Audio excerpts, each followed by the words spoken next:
wabarakatuh. Alhamdulillahirabbil alamin.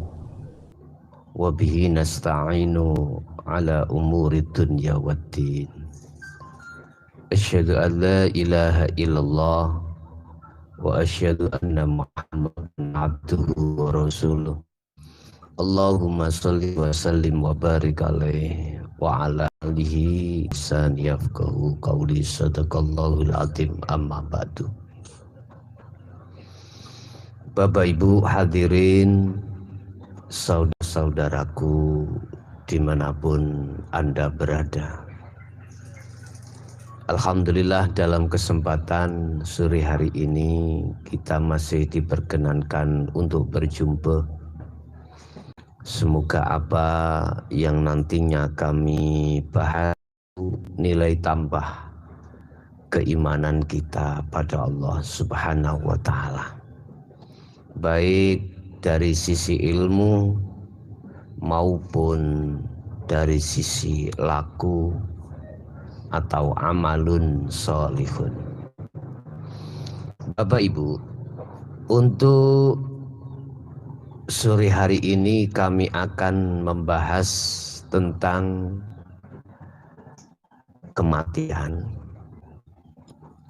Bahwasanya kematian itu adalah indah. Kematian itu adalah nikmat. Oleh karenanya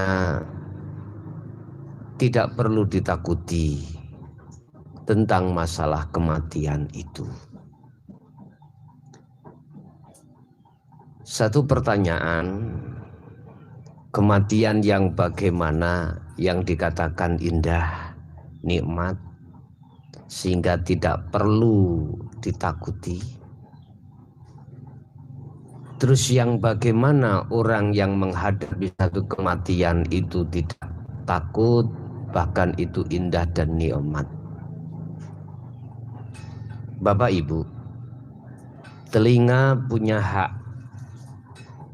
Mata artinya hak daripada telinga harus kita tidurkan di tempat-tempat yang sunyi, yang tidak mendengarkan perkara-perkara yang bersifatkan duniawiyah. Pun juga mata ini pun punya hak untuk tidur. Kita harus menidurkan juga. Allah menjelaskan di dalam surah Al-Zumar kalau nggak salah, terkait masalah orang tidur, jiwanya itu digenggam oleh Allah, sehingga dia tidak teringat terhadap apapun yang bersifatkan duniawiyah. Saat kita terbangun dari tidur tersebut, bagaimana rasanya organ tubuh? Aku yakin fresh, nikmat. Ketika saat tidur, betapa nikmat, betapa indahnya kita mengalaminya.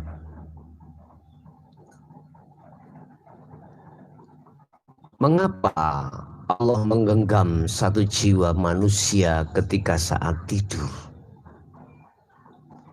Dan disitulah nanti kita akan menikmati dan menemukan satu kefresan di dalam jasad kita. Kesegaran-kesegaran yang telah timbul, ibarat mesin ngoten, habis dipacu, kemudian kita dinginkan, kita biarkan. Enak toh? Iya toh? Lah, bagaimana kita menciptakan suasana satu kematian itu tidak ubahnya seperti kita tidur? Bapak Ibu hadirin jamaah saudara-saudaraku dimanapun Anda berada. Di dalam benak kita sebagai manusia pada umumnya, kalau sudah mendengar 5 kematian, mengapa kita takut? Siapa kita? Kebanyakan umumnya kita sebagai manusia ketika saat mendengarkan tentang kematian, apalagi kita dihadapkan satu kematian, mengapa? Wa aktsaruhum, kebanyakan manusia itu mentakut. Itu secara syariat memang seperti itu Bapak Ibu. Tapi bagaimana kita melihat dari sisi hakikat tentang kematian? Ya, justru di situ nikmat, indah dan lain sebagainya. Banyak alasan yang harus kita hadapkan tentang dua pertanyaan, yaitu di antara kita banyak yang merasa takut dengan satu kematian karena kita mengangan-angan kematian itu sesuatu hal yang sangat ditakuti. Sebab apa kita takut? Bapak Ibu, ini sudah dijelaskan oleh Allah dalam surah Al-Baqarah ayat 95. Allah mengatakan, a'udzubillahi minasyaitonirrajim, wala yatamannauhu abadam bima qaddamat aydihim limin. Kan Allah sebagai hamba yang zalim, mereka tidak akan pernah menginginkan satu kematian itu. Sebab apa? Karena dosa-dosa yang telah dilakukan tangan-tangan mereka. Siapa yang dikatakan orang yang zalim? Saya bicara dari sisi hakikat, adalah orang-orang yang halnya kepada nafsu. Sekali lagi, yang hakikat mengatakan adalah hati kita yang senantiasa menghadap, mengharap, menghambakan terhadap nafsu lewat duniawiyah.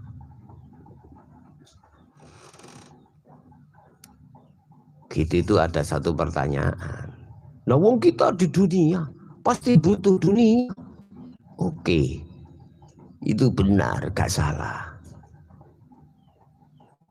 Cuman ada batas-batasnya, adalah fisik. Enggak apa-apa, Anda semewah apapun duniawiyahnya, monggo. Itu enggak salah.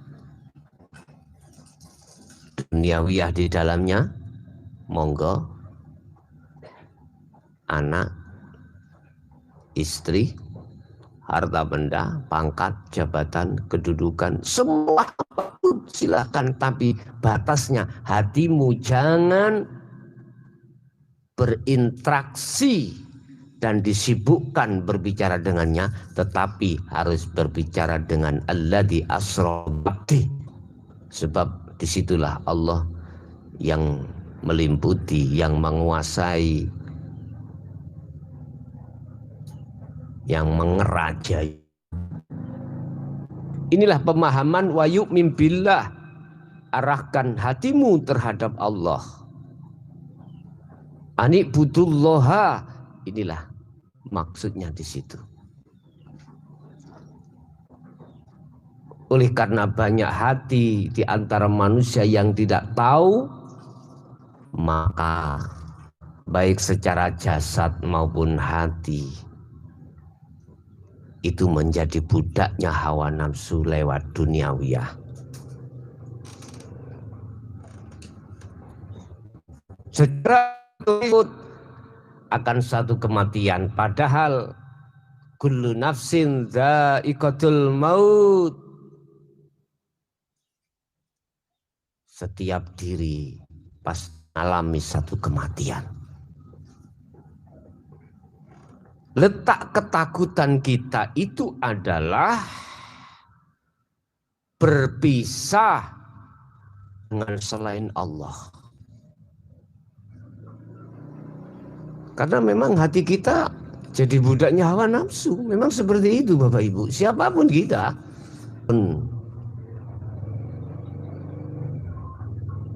Kita tergolong orang yang paling alim sekalipun. Manakala hati kita menjadi budaknya hawa nafsu, pasti takut. Takut berpisah. Wah, bujuku si awayu-wayu, anakku cili-cili, hartaku masih melimpah, kedudukanku, kehormatanku, banyak orang yang memuja. Loh, takut berpisah dengannya.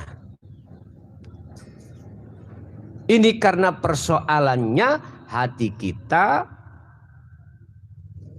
selalu menghambakan diri terhadap hawa nafsu yang kita tidak terasa. Lewat hadis Rasulullah, beliau mengatakan hubbud ya khoti'atun kabiratun kafiratun. Cinta, olehnya cinta sebab bertemu. Cintanya saya selain Allah, hati lo maksudnya ya. Apakah pada anak, istri, harta benda. Iku khoti'ah. Apa khoti'ah? Satu kesalahan. Satu kemaksiatan, khoti'atun kabiratun. Satu kesalahan besar.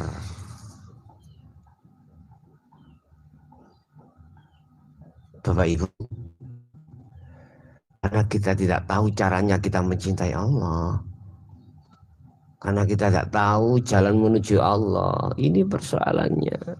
Walaupun kopi wis bunder ya, sarungan mepet, manakala hati kita masih jadi budaknya hawa nafsu, pasti takut.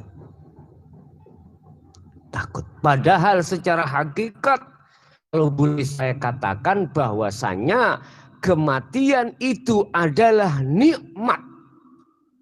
Indah banget. Sampai-sampai diisyarohkan bagi orang yang sangat lelap ingin tidur. Tidur kan? Nikmat. Ya, seperti itu. Ini berlaku bagi siapa?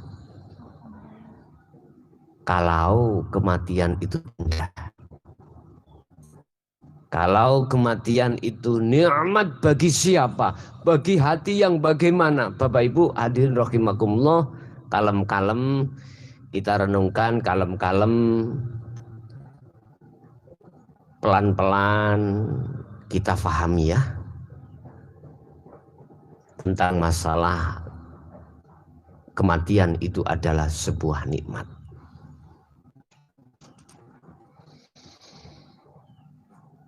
Ahli syuhud itu ahli hati yang sudah tahu jalan menuju pada Allah, dan setiap saat dan waktu hati senantiasa disibukkan untuk bicara terhadap Allah lewat zikir. Itu menganggap bahwasanya selain Allah, satu sisi itu disebut sebagai belenggu atau rantai. Manakala rantai itu terlepas dari kita, maka subhanallah, bebas kita. Sehingga perkara selain Allah itu satu sisi dijadikan sebagai pemahaman bahwasanya itu adalah belenggu. Malah beliau mengalami satu kematian, dia sudah terbebaskan dari belenggu-belenggu baik secara batin ataupun secara zahir. Bebas toh. Nah, mereka yang sudah tahu akan hakikatnya kematian,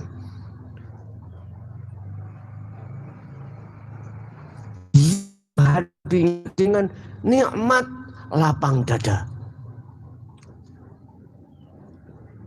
Karena dia sudah tahu jalan ke Allah. Letak dikatakan nikmat, letak dikatakan indah, karena dia sudah terbebaskan dari belenggu-belenggu yang bersifatkan duniawiyah. Sudah tidak lagi ada kewajiban membuat anak istri, oke. Sudah tidak lagi dia mengatur mimpin umat. Biasanya itu tiap malam selalu ke sana kemari dalam rangka tausiah ngaji. Udah dibebaskan Allah. Udah nggak keloyongan ke sana kemari. Biasanya itu mikir besok itu anak istri makan apa. Biasanya itu berangkat kerja, akhirnya nggak berangkat kerja. Nikmat. Subhanallah. Apalagi di antara Anda sebagai pejabat, ya,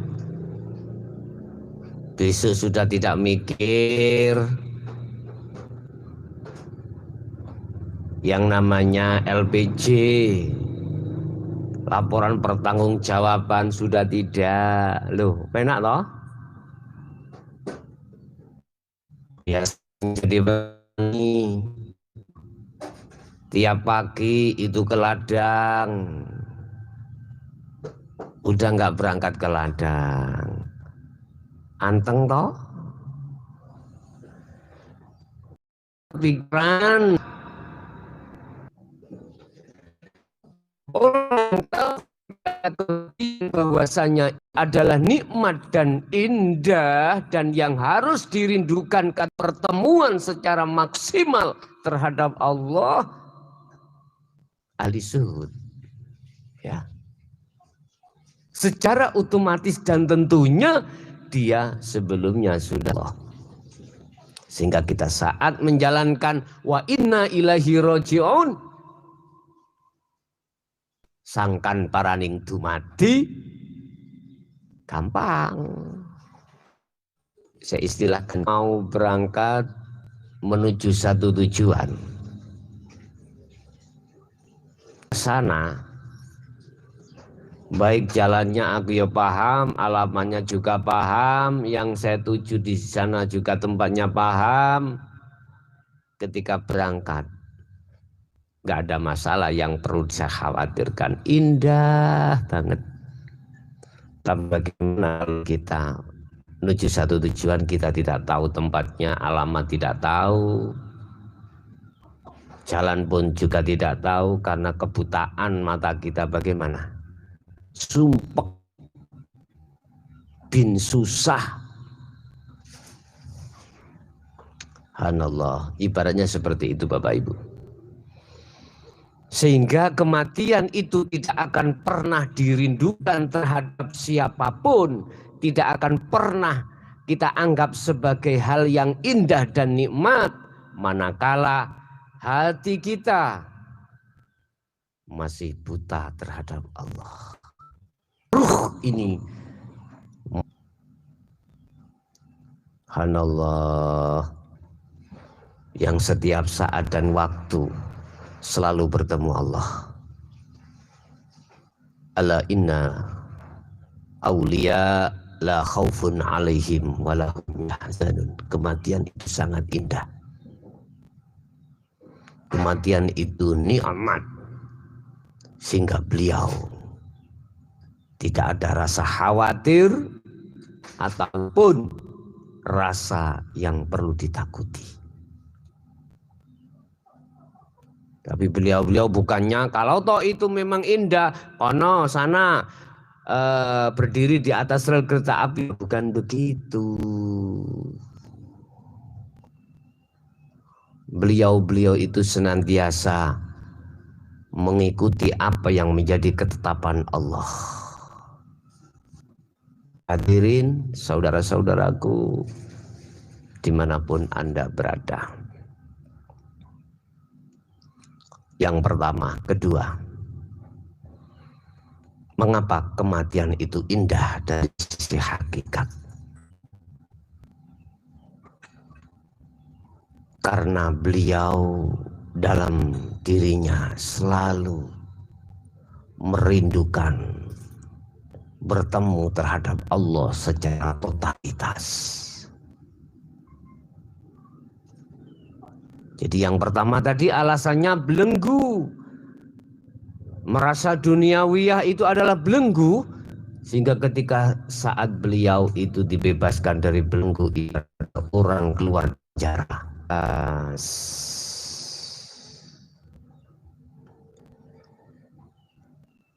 Secara batiniah, tapi secara jasad dohiriyah belum.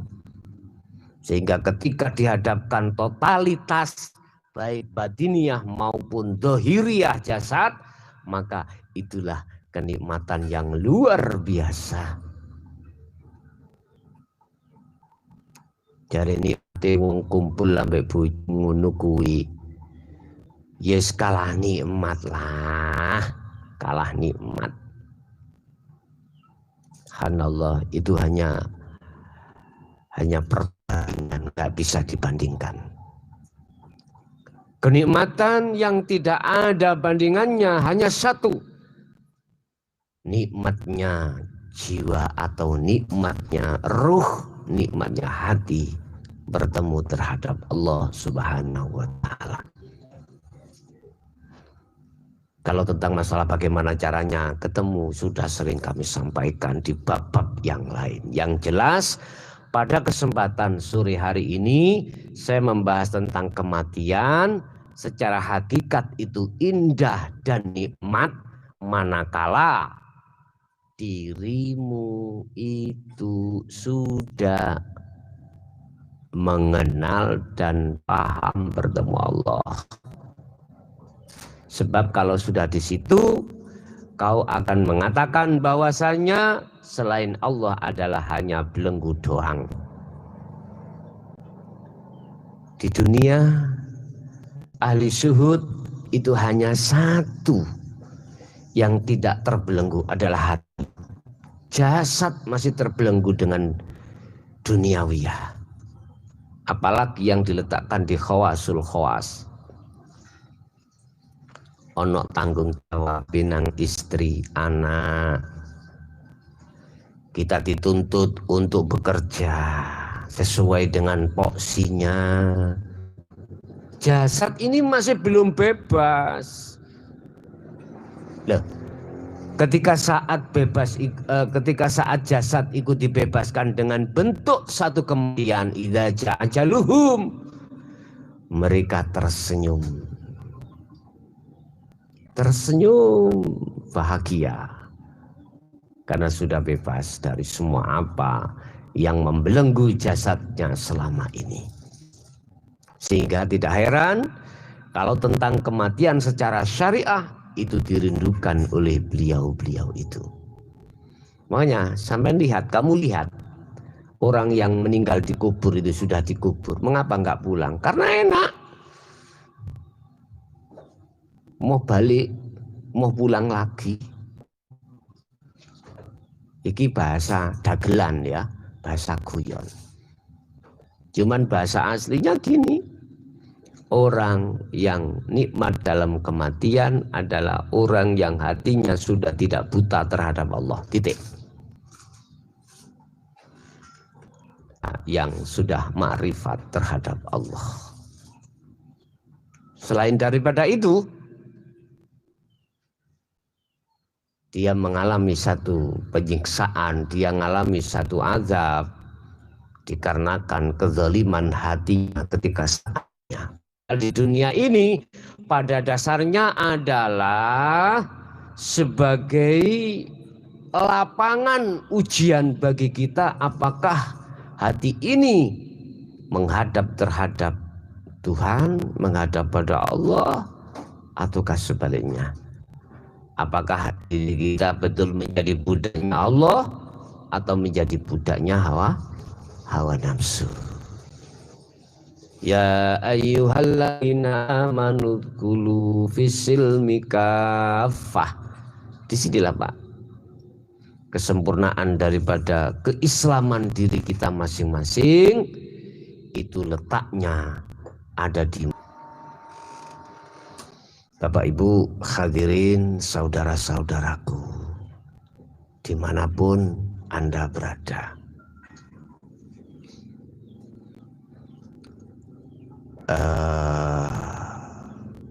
Untuk mendukung daripada dakwah ini, baik melalui live maupun tidak, ya, kami mohon selalu istiqomah, ya, selalu istiqomah mengikuti live tersebut supaya setiap hari selalu kita mendapatkan wejangan dari Allah yang tiada lain adalah untuk menggembleng, mencari satu kefahaman dalam pengamalan nanti.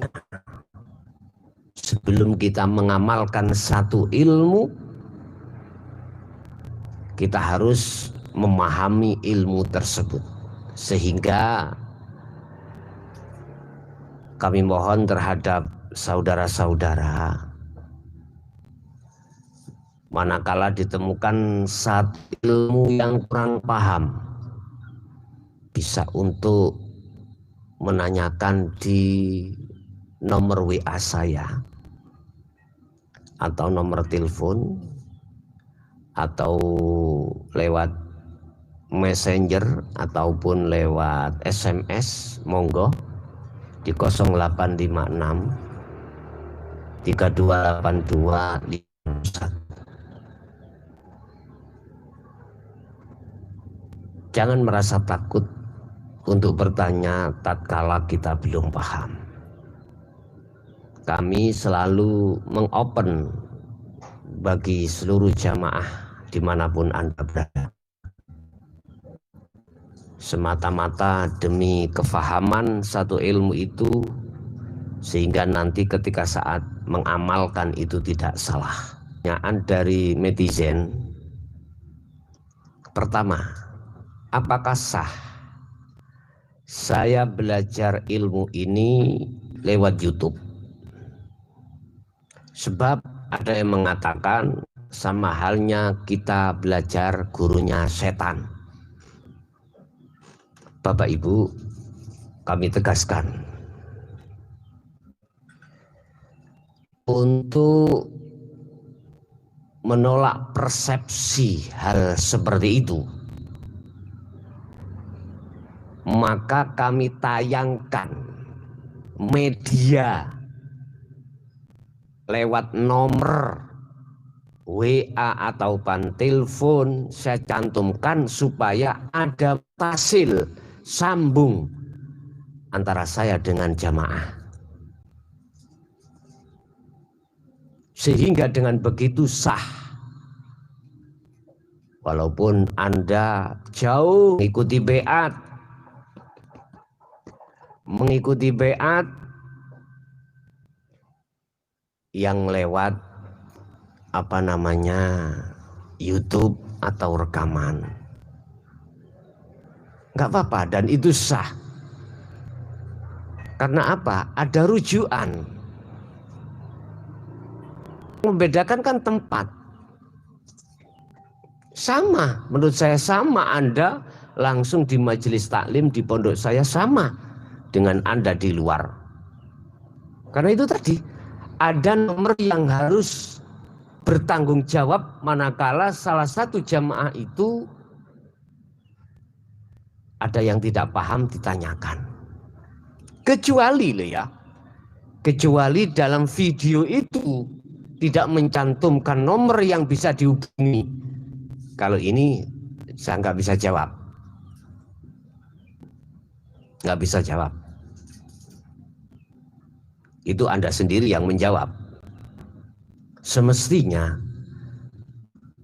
Semestinya ini para pendakwah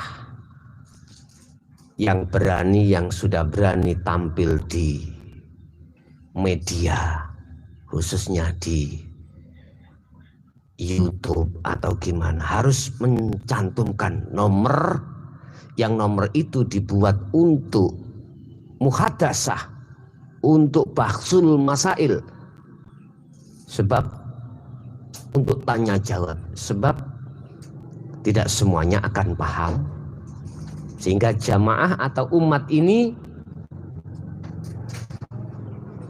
bertemu solusinya, bertemu jawabannya manakala dia tidak ada kefahaman.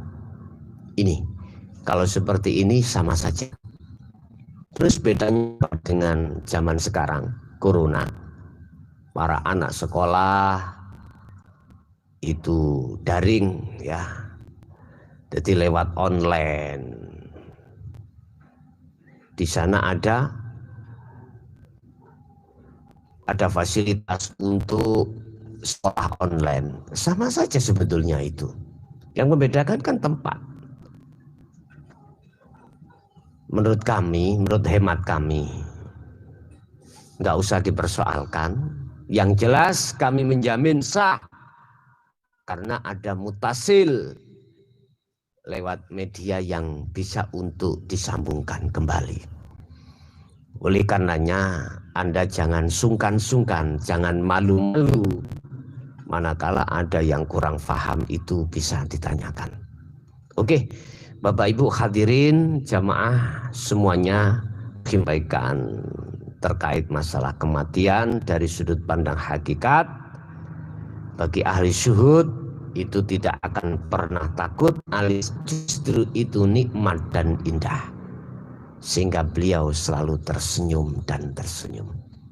Tapi pada umumnya kematian kalau kita lihat dari sisi syariah, sesuatu hal yang tidak diinginkan, sesuatu hal yang tidak diharapkan, walaupun dan padahal itu pasti datang adanya. Semoga bermanfaat. Akhirul kalam, ihdinas siratal mustaqim.